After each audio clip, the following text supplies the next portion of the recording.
It is operated by turning a knob on the outside.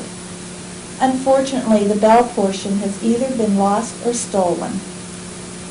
The stained glass window above the door dates to circa 1910 to 1920.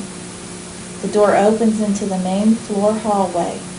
Throughout the years, this grand hallway greeted many distinguished guests. When entering a room from the hallway on this floor, notice the rosettes on each upper corner of the door frames. While in the hallway, the rosettes protrude, but when inside a room, notice that the rosettes are indented. This particular room will be the captain's study. The floor is made up of the original red oak boards that date to the building of the mansion.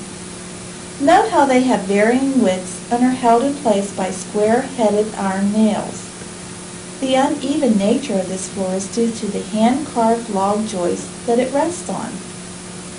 Around the room, we have replaced a chair and picture rails, which had been removed during an earlier remodeling effort.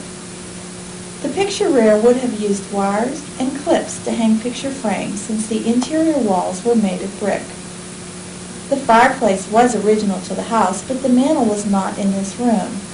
It was found upstairs, hidden between the walls in the second floor servants' quarters.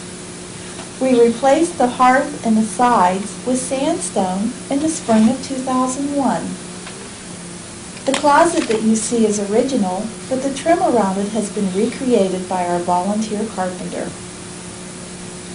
You are now in the yellow parlor where Mrs. Vicary would have entertained her guests. The fireplace mantel is not original to this room. It was probably added during a remodeling effort around the turn of the 20th century. The green marble was installed in July of 2001.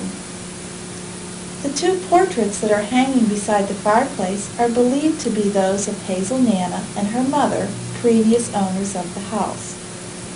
In the corner, we have an 1825 square grand piano that has 6 octaves and was made by Thomas Gibson of New York.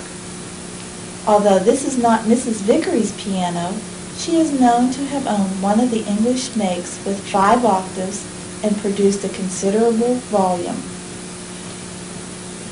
Our gift shop is located in what could have been the dining room. The window moldings in this room are quite simple. The closet appears to be original. Each of these rooms are 18-foot square with 12-foot ceilings. Surrounding the fireplace are many items that would have been used by the servants or women cooking in the early 1800s. You will find many books and toys relating to the history of Beaver County or of western Pennsylvania in our gift shop. As you enter this large room, please note the piece of plywood in the center of the floor. Prior to 1924, there was a large chimney that went up through the 3rd floor. We believe that this is the kitchen of the mansion. The window trim in this room was altered at one time.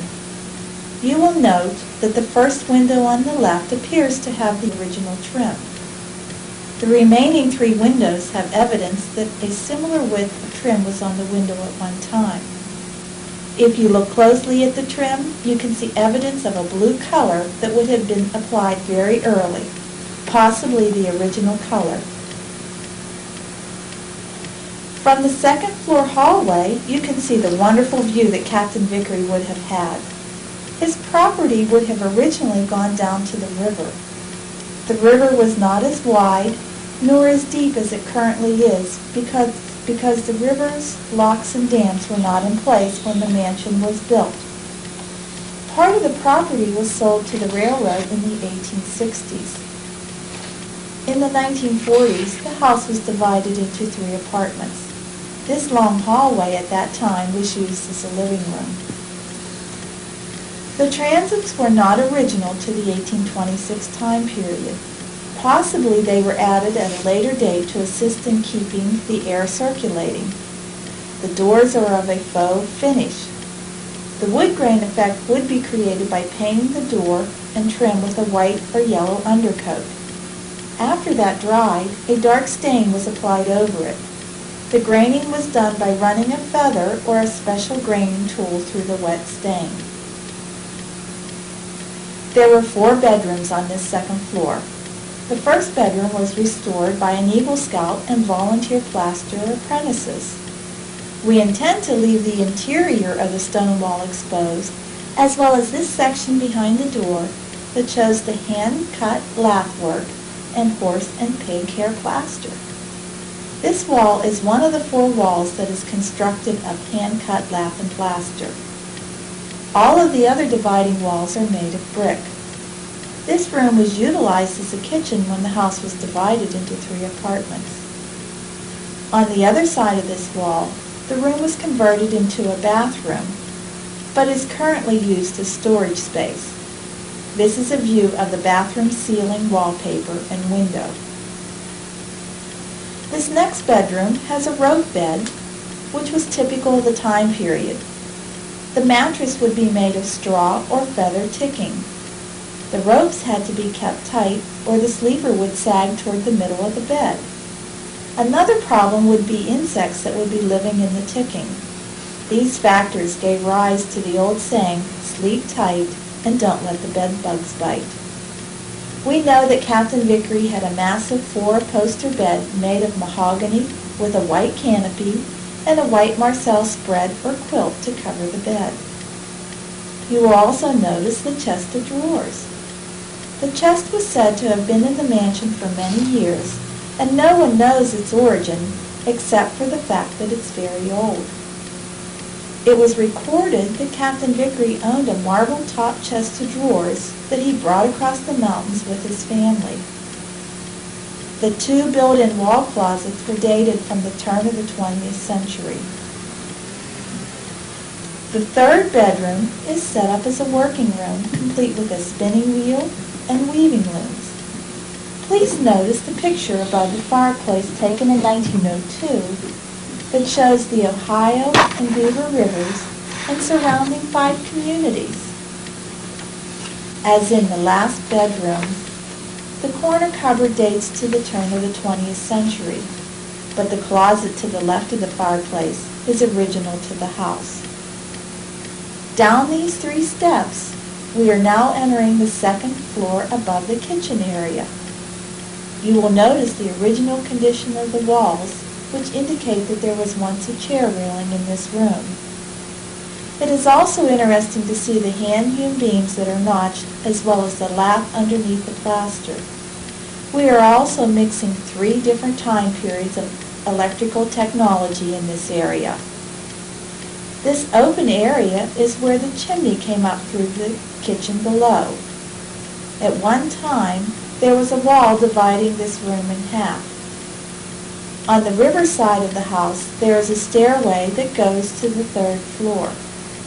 This 3rd floor can only be accessed from this room, not from the main section of the house. This bedroom, at one time, had a gutter leak that caused extensive damage to the ceiling and floor. The center floorboards have been removed, and you may see the full-size 2-inch by 12-inch floor joists supporting the floor. The fireplace mantel had been removed prior to the foundation's occupancy.